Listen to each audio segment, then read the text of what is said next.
Boa noite a todos. Eu quero hoje ler o texto de Neemias, capítulo 6, dos versos 1 ao 16. Tendo ouvido Sambalate, Tobias e Gesem, o arábio, e o resto dos nossos inimigos, que eu tinha edificado o muro e que nele já não havia brecha nenhuma, ainda que até esse tempo não tinha posto as portas nos portais, Sambalate e Gesem mandaram dizer-me: vem, encontremo-nos nas aldeias no vale de Ono. Porém tentavam fazer-me mal. Enviei-lhes mensageiro a dizer: estou fazendo uma grande obra, de modo que não poderei descer, porque cessaria a obra enquanto eu a deixasse e fosse ter convosco? 4 vezes me enviaram o mesmo pedido, eu, porém, lhes dei sempre a mesma resposta. Então Sambalate me enviou pela 5ª vez o seu moço, o qual trazia na mão uma carta aberta do teor seguinte: entre a gente civil e Gesem diz que tu e os judeus intentais revoltar-vos. Por isso reedificas o muro e, segundo se diz, queres ser o rei deles. E puseste profetas para falarem a teu respeito em Jerusalém, dizendo: este é o rei de Judá. Ora, o rei ouvirá isso, segundo essas palavras. Vem, pois, agora e consultemos juntamente. Mandei dizer-lhe: de tudo o que dizes, coisa nenhuma sucedeu. Tudo o teu coração é que o inventas. Porque todos eles procuravam atemorizar-nos, dizendo: as suas mãos largarão a obra e não se efetuará. Agora, pois, ó Deus, fortalece as minhas mãos. Diga comigo: agora, pois, ó Deus, fortalece as minhas mãos. Tendo eu ido à casa de Semaías, filho de Delaías, filho de Metabel, nomes legais para você dar para os seus filhos, que estava encerrado, disse ele: vamos juntamente à casa de Deus no meio do templo e fechemos as portas do templo, porque virão matar-te. Aliás, de noite virão matar-te. Porém eu disse: homem, como eu fugiria? E quem há como eu que entre no templo para que viva? De maneira nenhuma entrarei. Então percebi que não era Deus quem o enviara. Tal profecia falou ele contra mim, porque Tobias e Sambalate o subornaram. Para isso o subornaram, para me atemorizar, e para que eu assim viesse a proceder e a pecar, para que tivessem motivo de me infamar e me vituperassem. Lembra-te, Deus, meu Deus, de Tobias e de Sambalate, no tocante a essas suas obras, e também da profetisa Noadia, e dos mais profetas que procuraram atemorizar-me. Verso 15. Acabou-se, pois, o muro aos 25 dias do mês de Elu, em 52 dias. Sucedeu que, ouvindo-o, todos os nossos inimigos temeram, todos os gentios, nossos circunvizinhos, e decaíram muito no seu próprio conceito, porque reconheceram que por intervenção de nosso Deus é que fizemos essa obra.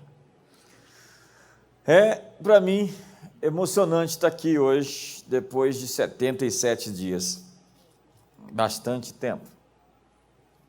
E eu quero hoje usar a história de Neemias para retomar.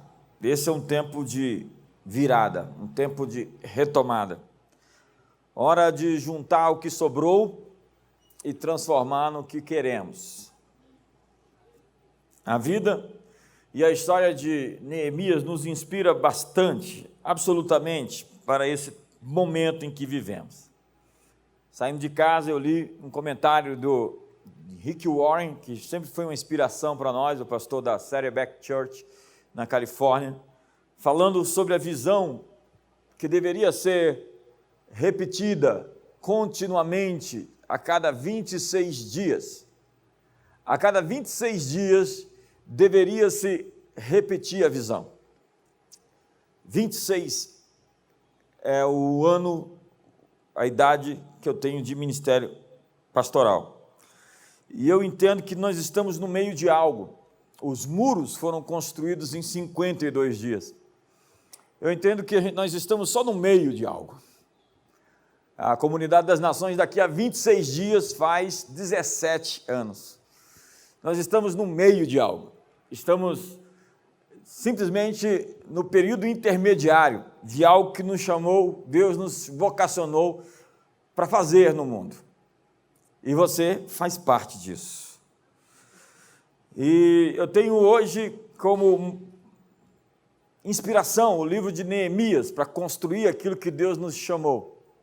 Ali se apresenta vários arquétipos de inimigos e várias maneiras de se edificar e várias respostas que nós deveríamos ter com relação às tentações que a vida nos oferece. Nesse momento de pandemia, de crise, a propósito, eu tenho estudado, me debruçado em cima dos gráficos e toda essa história desde o início disso, e parece que nós chegamos no pico no Brasil e estamos realmente saindo desse túnel muito em breve. Eu realmente acredito, profeticamente, eu quero dizer aqui isso, em nome de Jesus, que querendo Deus, esse mês de junho a gente vira essa chave, essa página, e já vamos entrar no segundo semestre, numa nova página em nome de Jesus. Muito obrigado pelo entusiasmo.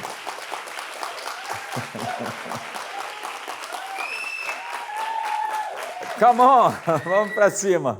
Neemias significa consolador. Consolador é uma figura do Espírito Santo. Para reconstruir a cidade, Neemias enfrentou a perseguição, diga comigo, perseguição, distração, intimidação, difamação e infiltração. Eu sei, essa máscara é ruim de falar. A reconstrução dos muros de Jerusalém. Quantos estão construindo algo aqui na vida? A reconstrução de tudo aquilo que precisa ser reconstruído na sua vida, na sua família, não pelas perdas agora recentes, mas pelas perdas da história da sua própria vida e da história dos seus familiares, pais, avós, bisavós. Quantos de nós não perdemos coisas que nós nem sabemos que tínhamos? Coisas que eram para ser nossas e não chegaram às nossas mãos.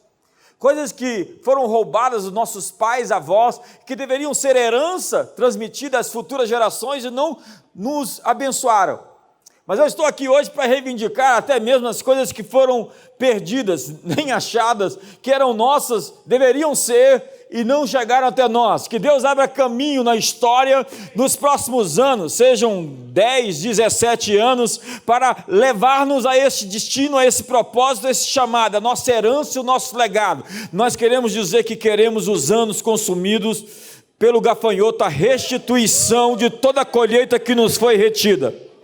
E eu quero dizer que nesse período todo de pandemia, muitos de vocês deixaram de receber coisas, benefícios. O Brasil deixou de receber, mas não vai passar esse ano sem muitos de nós, a maioria de nós todos, receber tudo aquilo que é nosso. Esse ano 2020 ainda tem milagre de Deus, intervenção sobrenatural. Há uma coisa que Deus está fazendo e agindo Ele, quem vai impedi-lo?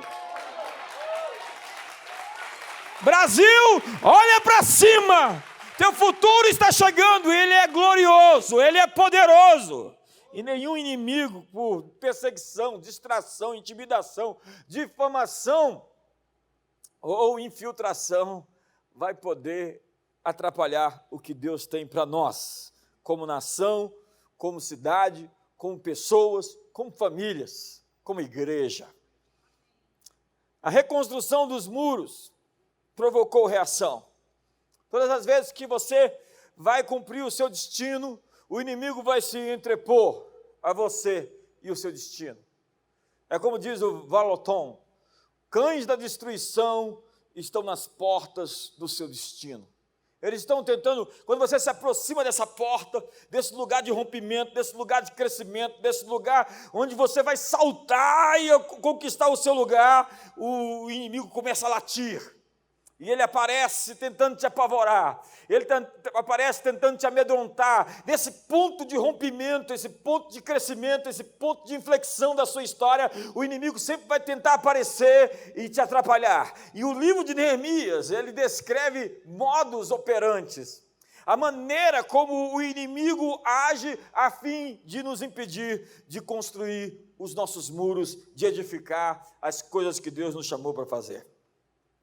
Então, quando Sambalate, o honorita, e Tobias, o oficial amonita, ouviram isso, ficaram extremamente perturbados, que alguém viesse a promover o bem dos filhos de Israel. Porque o avanço deles provocou os inimigos, e o levante deles não significa que Neemias estava fora da vontade de Deus, senão que ele estava avançando no reino de Deus. Eu vou transliterar isso. O seu avanço, quando os inimigos se erguem, não significa que você está fora da vontade de Deus, mas significa que você está realmente à busca do seu propósito, da sua missão, do seu destino. O primeiro ataque surgiu com a zombaria, o escárnio, a crítica. No verso 1, 2 e 3 do capítulo 4, a Bíblia diz assim: ora, quando Sambalate ouviu que edificávamos o muro, ardeu em ira, indignou-se muito e escarneceu dos judeus. E falou na presença de seus irmãos e do exército de Samaria, dizendo: que fazem estes fracos judeus? Fortificar-se-ão, oferecerão sacrifícios, acabarão a obra num só dia, vivificarão dos montões de pó as pedras que foram queimadas. Ora, estava ao lado dele Tobias, o amonita, que disse: ainda que edifiquem, vindo uma raposa, derrubará o seu muro de pedra. A primeira maneira de o inimigo tentar te deter é através do escárnio, da zombaria. É como eu contei outro dia, a história do Airbnb, quando eles se levantaram para ser uma grande corporação, uma grande empresa mundial, eles foram zombados, escarnecidos. Quem dizia assim? As grandes redes hoteleiras dizem: quem é esse pessoal que agora criou um aplicativo para alugar apartamentos, casas vazias, de pessoas que querem assim oferecê-las? E eles zombaram, escarneceram deles. Depois, eles, da parte da zombaria, eles começaram a criticá-los. E depois de criticá-los, eles começaram a lutar contra eles. E aí depois eles venceram. E se tornaram a maior empresa de hotelaria do mundo, sem ter um quarto de apartamento, um hotel sequer. O primeiro passo que o inimigo tenta te atrapalhar é mediante a zombaria. E ele faz 5 acusações. Que fazem esses fracos judeus? Descrédito, desmerecimento. Quantos aqui já foram desmerecidos? O desmerecimento é uma maneira boa de você dizer: eu vou mostrar que as coisas são diferentes. Segundo, permitir-se-lhes isso. Eles estão dizendo, eles não têm legitimidade. Terceiro, sacrificarão. Eles têm um relacionamento sincero com Deus. Acabarão a obra num só dia, vivificarão dos montões de pó, pedras que foram queimadas, ou seja, eles não têm capacidade. 5, ainda que reedifiquem, vindo uma raposa, derrubará o seu muro de pedra, ou seja, eles são muito frágeis. A resposta de Neemias a isso foi confiança e ordem. Diga comigo, confiança e ordem. Olha só o verso 12.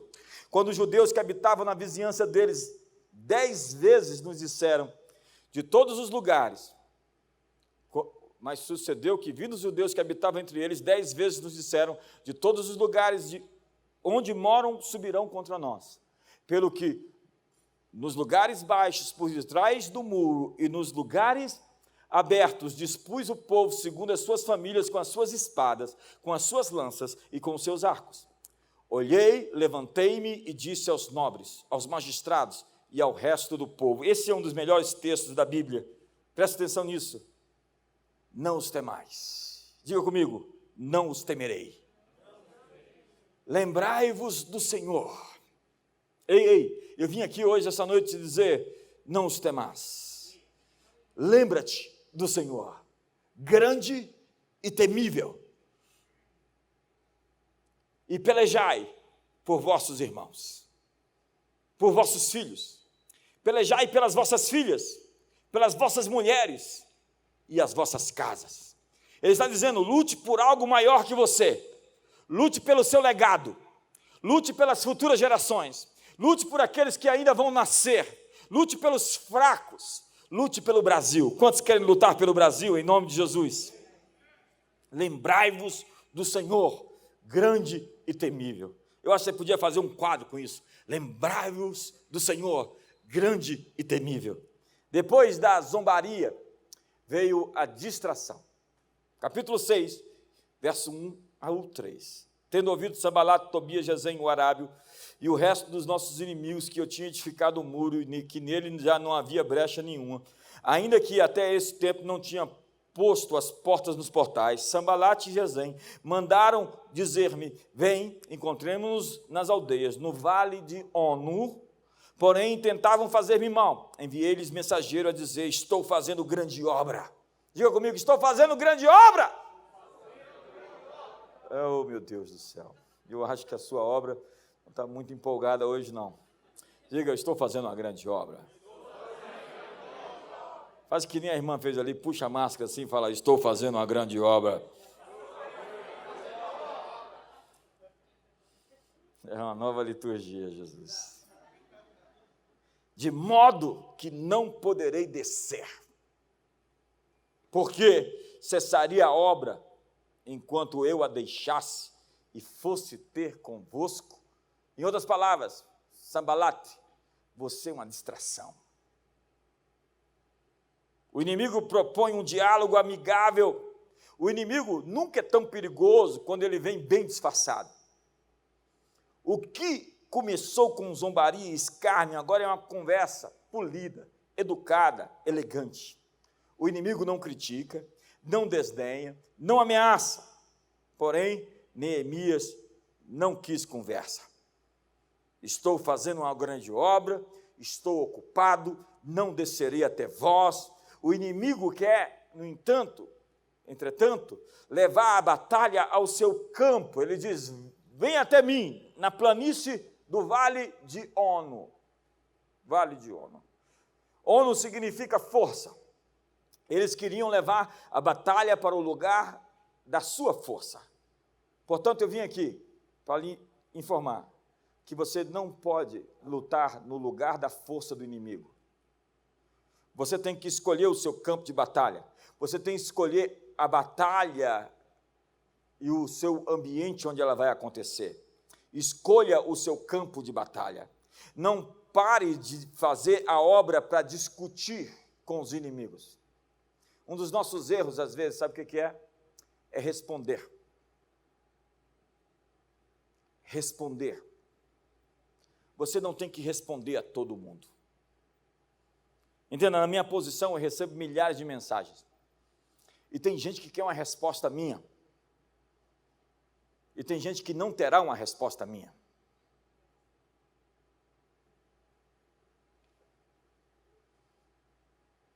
Um silêncio aqui hoje.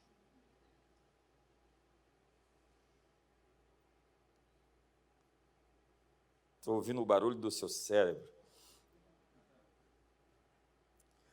Então entenda. Diga não, sem se sentir culpado por isso. Você vai ter que dizer alguns nãos.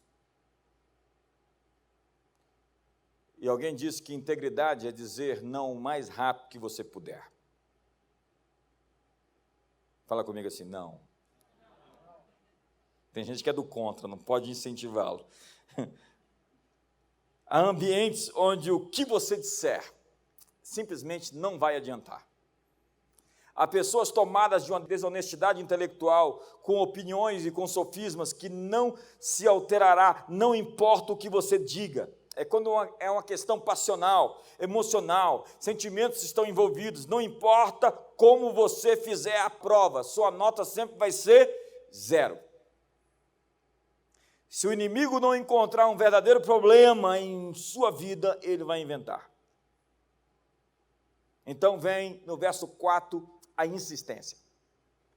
4 vezes me enviaram o mesmo pedido, eu, porém, do mesmo modo lhes respondi. O inimigo fará de tudo para tirar você da sua posição. Ele vai tentar rebaixá-lo a uma frequência de crítica, de ódio, de escárnio, de zombaria, de descrédito. Você está sentado nos lugares celestiais. Esses dias eu tive que, por vezes, reorientar minha frequência. Tanta notícia, tanta informação, tantos assuntos clamando por atenção. A palavra entreter significa tomar a atenção de alguém por algum tempo. A minha pergunta é, no que você está entretido? O que está chamando a sua atenção? Quais são as vozes que você está ouvindo? Se você está incerto acerca do futuro, se você está com medo acerca do futuro, se você vê um futuro ruim, você está ouvindo as vozes erradas, você está na frequência errada. Você precisa realinhar os seus ouvidos, os seus pensamentos, as suas ideias. Desde cedo, na minha fé, na minha experiência cristã, eu aprendi a ter a Bíblia como minha regra, não só de fé e de prática, como uma aliada, uma amiga. A palavra de Deus é o meu referencial de valores, e eu me refugio nela todo o tempo. O Salmo 119 é um bom salmo, para você ler de joelhos hoje à noite. E ele vai falar que a palavra de Deus te torna mais sábio do que os idosos, do que os mais velhos, que viveram muito mais do que você. Ela te dá habilidades que ninguém tem. A grande flecha, a grande arma, a grande espada é a verdade de Deus, na palavra de Deus, que vai prevalecer contra as suas contingências, contra as suas circunstâncias. A realidade visível, ela vai ser trocada pela realidade de Deus manifesta na promessa que Deus fez. Então, seja qualquer coisa que você está vendo hoje, vai ser substituído por aquilo que Deus disse que vai fazer. Ainda que não se pareça, a realidade que você está vendo não se pareça com a promessa, ela vai se dobrar à promessa que Deus fez.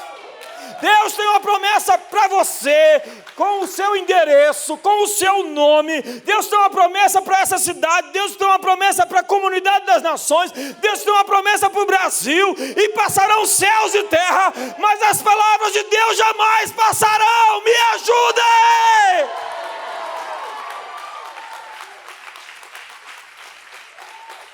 Então não saia do seu posto. Neemias diz, eu estou no meu posto. Quantos são militares aqui? Não saia do posto. Fica no seu posto. Não importa o que acontecer, fica no lugar que Deus te chamou para estar. Eu acho que eu estou empolgado hoje. As maiores tragédias da vida de alguém acontecem quando ele sai da posição. Minha mulher falou para eu sair de casa, eu fui embora. Eu falei, isso é um panaca. Você é um idiota. Tua mulher falou para sair de casa, ela disse para ela, essa aqui é minha casa, como é sua casa, eu vou ficar aqui até o fim. Não existe negociação nesses termos. Nós nos casamos para ficar juntos e juntos vamos estar. Se você quiser sair, sai você. Eu não te mandei sair. Eu falei para você que vou ficar. Aleluia. Essa é uma maneira de se posicionar. Davi saiu da sua posição. Era para ele estar na frente da batalha. Era o lugar mais seguro. Está na guerra, com a espada na mão, em cima do cavalo, gritando pelo Senhor, por Israel. Mas um dia ele acordou de pijama, preguiçoso, olhou para Betseba, e você sabe o resto. O saldo disso foi 3 filhos mortos, uma filha violentada, golpe de estado, muita dor e sofrimento. Sair da sua posição tem dois extremos. Uma é abrir mão da sua autoridade ou assumir uma autoridade que não é sua.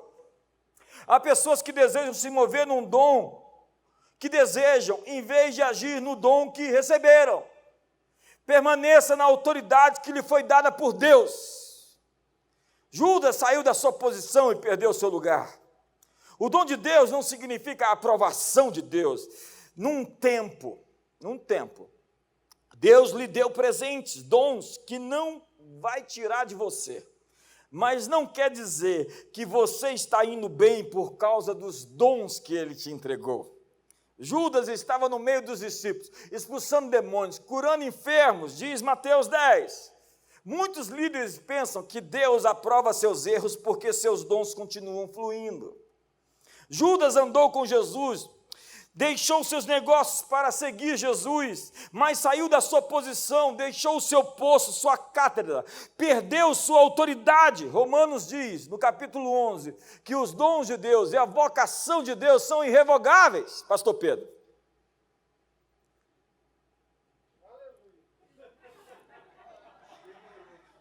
Você perde a sua autoridade toda vez que abandona o seu chamado.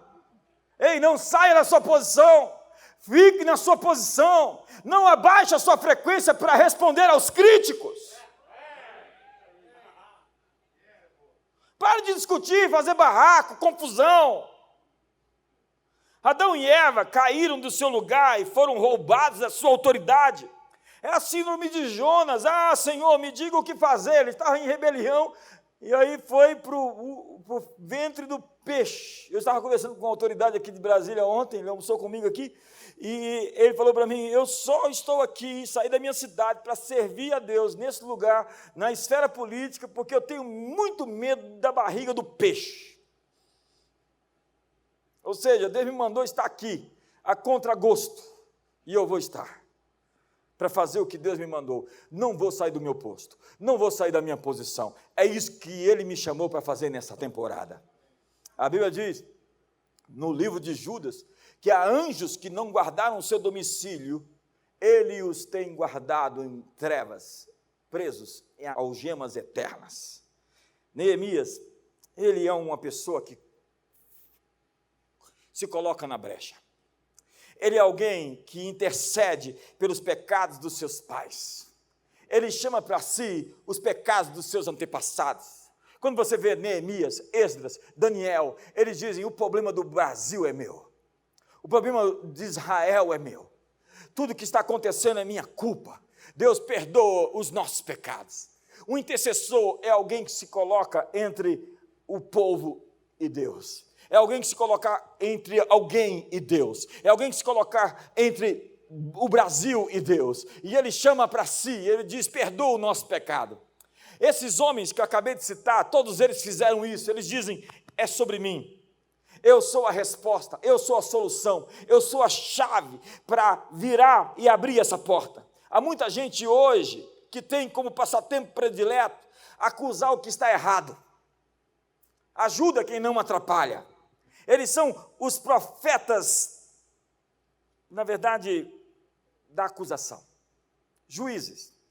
Tiago capítulo 4 diz, irmãos, não faleis mal uns dos outros.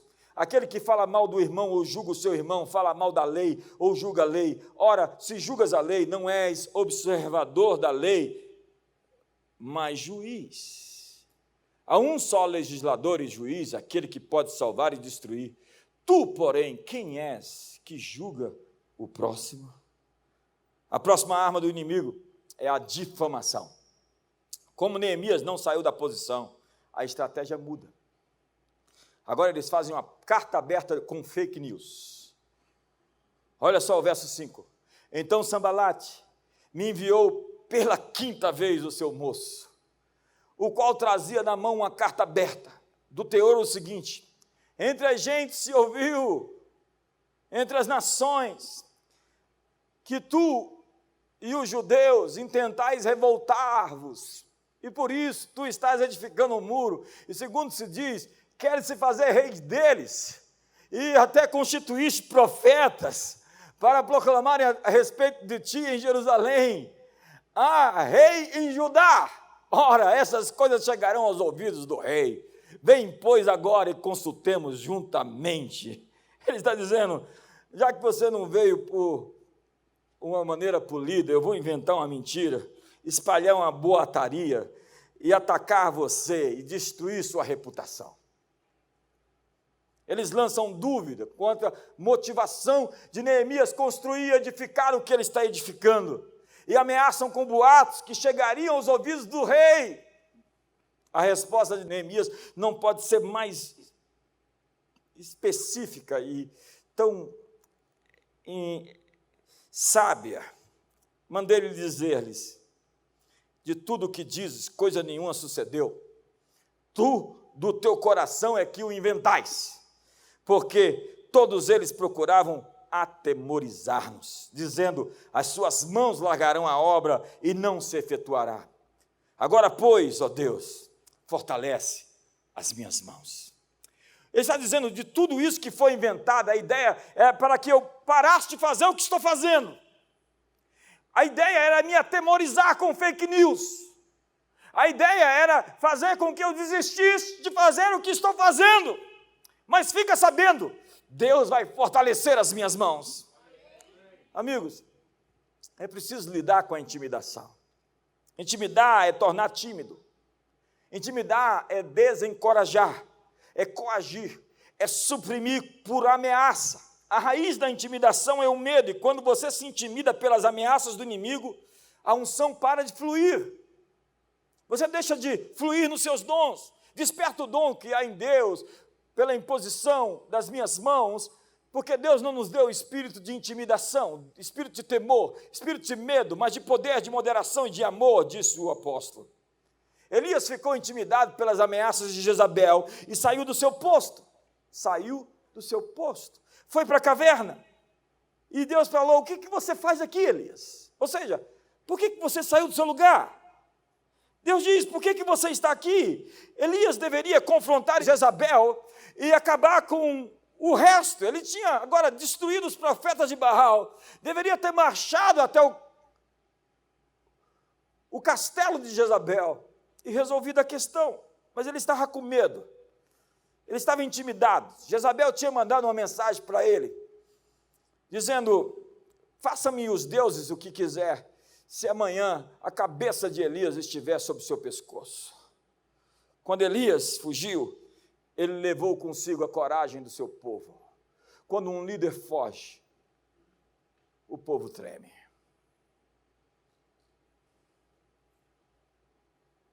Líderes carregam o ânimo de um país.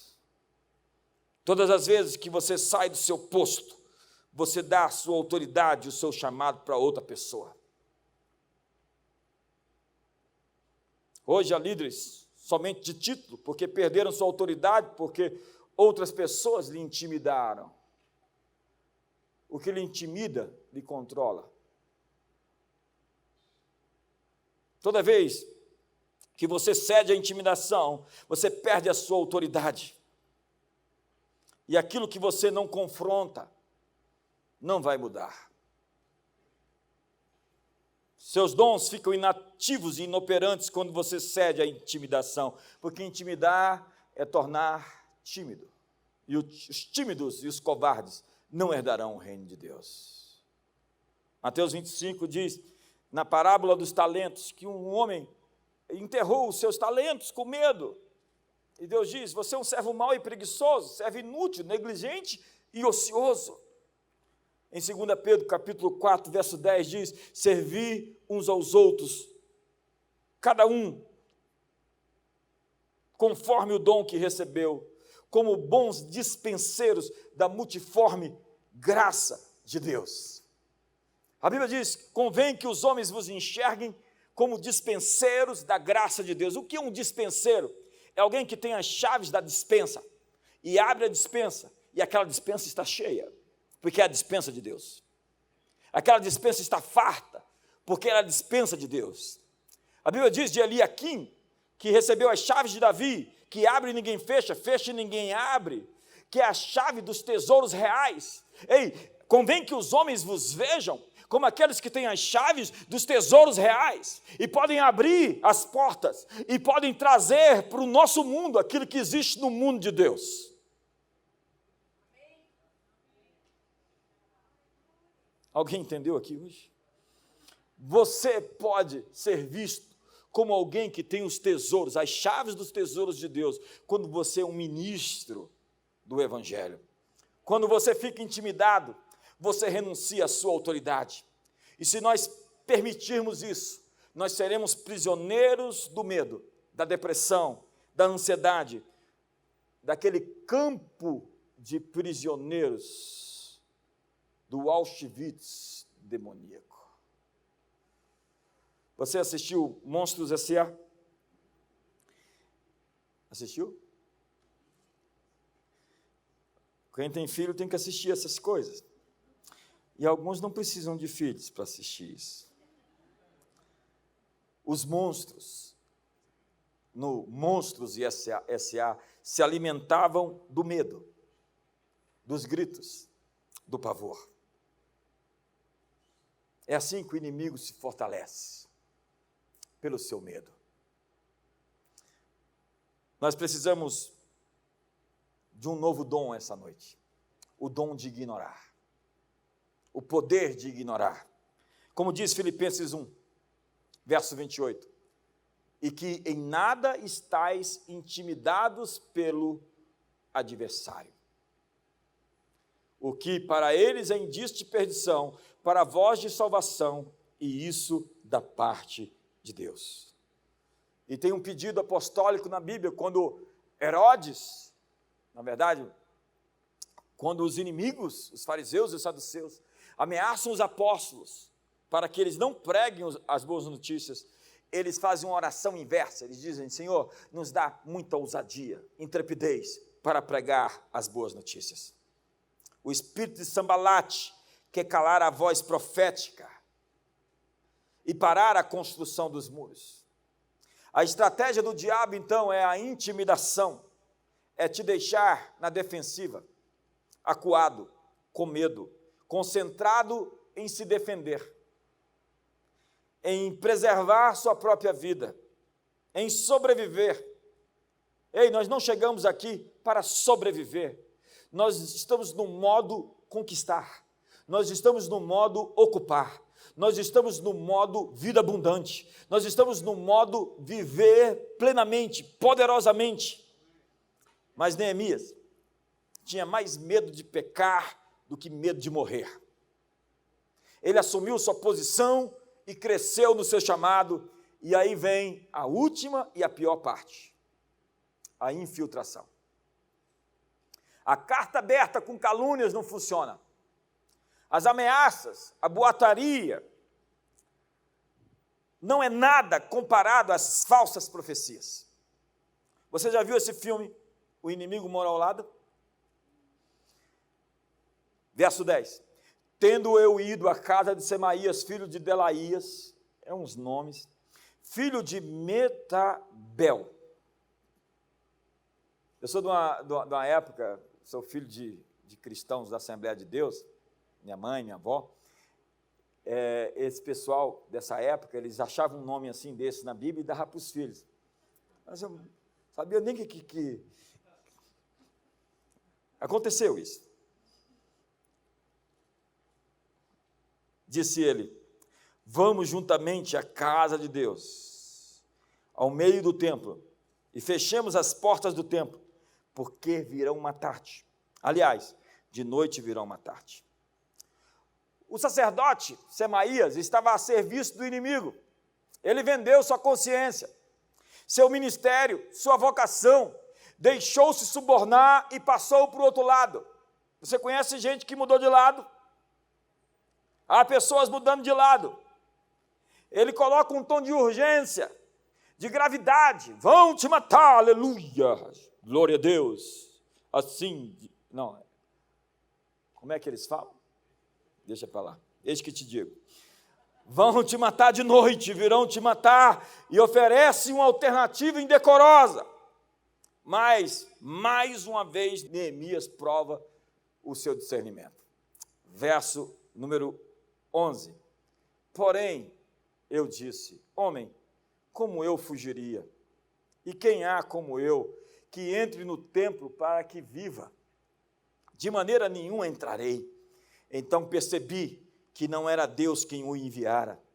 Tal profecia falou ele contra mim, porque Tobias e Sambalate o subornaram. Para isso o subornaram, para me atemorizar. Outra vez, ele sabe que a estratégia do inimigo é deixá-lo com medo, e para que eu assim viesse a proceder e a pecar, porque quando você fica com medo, você peca. Quando você age com medo, você peca. Para que tivessem motivo de me infamar e me vituperassem. Qual era o problema dele entrar no templo? Ele não era o sacerdote.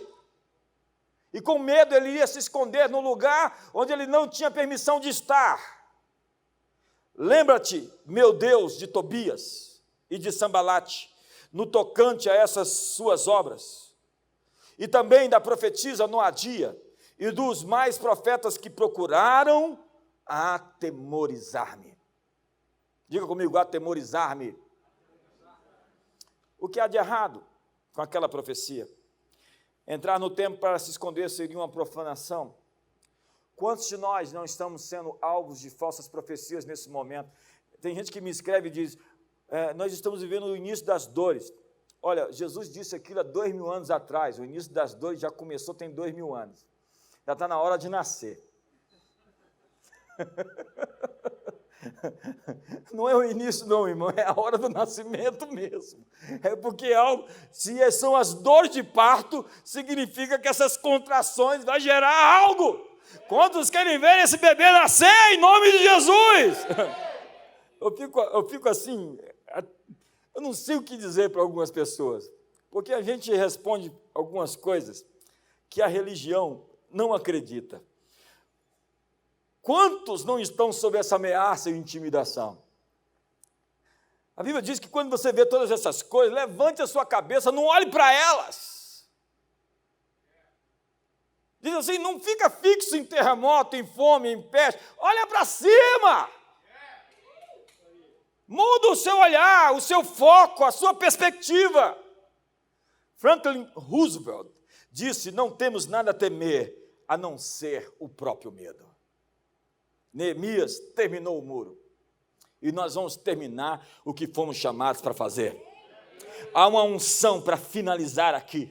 Talvez você é a pessoa do quase, eu quase cheguei, eu quase consegui, eu quase casei, eu quase enriqueci, eu quase ministrei, eu quase...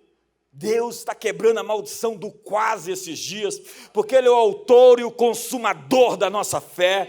Ele vai completar a boa obra que começou, porque Ele é fiel para terminá-la, e você vai completar as coisas que você começou. Você vai ser a pessoa que põe o último tijolo, você vai ser a pessoa que finaliza e dá o último toque, você vai alcançar aquilo que você realmente idealizou no seu coração. Existe uma unção para terminar aqui essa noite. Neemias terminou o muro e nós vamos terminar o que começamos. E como disse a você, há 17 anos atrás nós começamos a Comunidade das Nações. E daqui a uns 20 anos, 30 anos, não sei quantos anos, o que eu quero lhe dizer é que existe futuro. E o futuro é melhor do que o passado. Seus melhores dias não estão atrás de você, estão à sua frente. E você vai viver para ver a bondade de Deus na terra dos viventes. O que o inimigo todo o tempo estava tentando fazer com Neemias? Me responde. Atemorizar-me.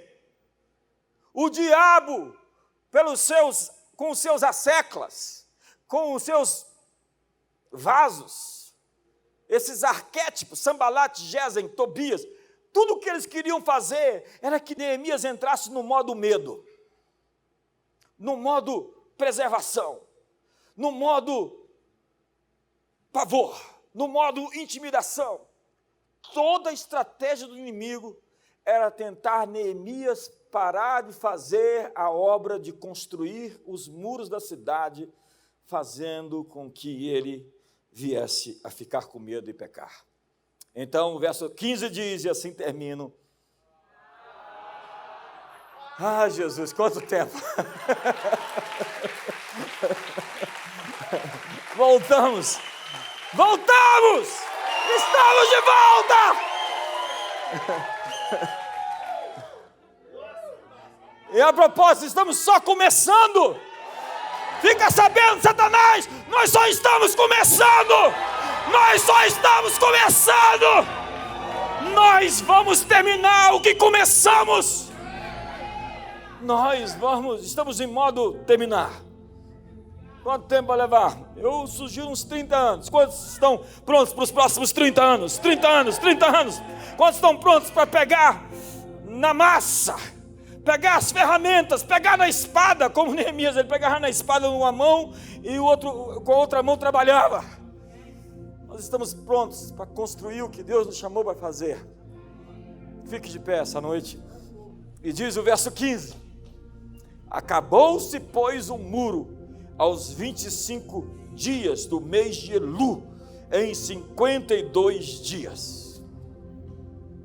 Sucedeu que, ouvindo, todos os nossos inimigos temeram, todos os gentios, nossos circunvizinhos, e decaíram muito no seu próprio conceito, porque reconheceram que por intervenção de nosso Deus é que fizemos essa obra. Não dá para falar para o irmão do lado ainda, mas diga assim comigo: eles vão saber que por intervenção do nosso Deus nós estamos fazendo e vamos terminar essa obra. Diga, eles vão saber que pela ação do nosso Deus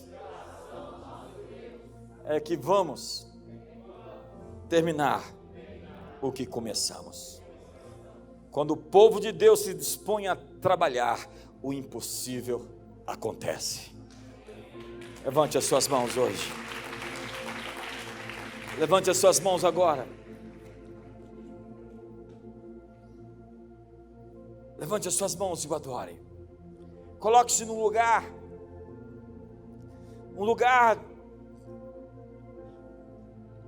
sem medo. Existe um lugar sem medo? É a fé, a plena confiança, a plena convicção. Salmo 56, verso 3 diz: em me vindo o temor, hei de confiar em ti. O medo é a fé no inimigo. O medo é a descrença. O medo é a dúvida. O medo é crer que o inimigo tem mais poder. Coloque-se hoje em sua posição outra vez. Volte agora para o seu posto. Talvez você saiu do seu lugar. Deus está te chamando de volta. Ele quer você realmente naquilo que Ele lhe chamou para fazer, realizar. E agora é hora de pegar as ferramentas, pegar os instrumentos, as armas, para lutar, para construir, para edificar. Planeje seus próximos 30 anos, eles serão poderosos. Planeje seus próximos anos. Eu vou planejar agora, a partir de agora, os próximos 17. E eu estou vendo o futuro e continuo gostando do que vejo. E eu estou abrindo minhas asas, porque eu não vou mais correr, eu vou voar para lá. Deus nos chamou para algo. E aquele que começou a boa obra é fiel para completá-la. Ele é o autor e é o consumador. Deus começou, agindo Ele, quem impedirá? Se Deus é por nós, quem será contra nós? Levante as suas mãos e o adore. Levante as suas mãos, glorifique seu nome. Exalte aquele que está no trono, que vive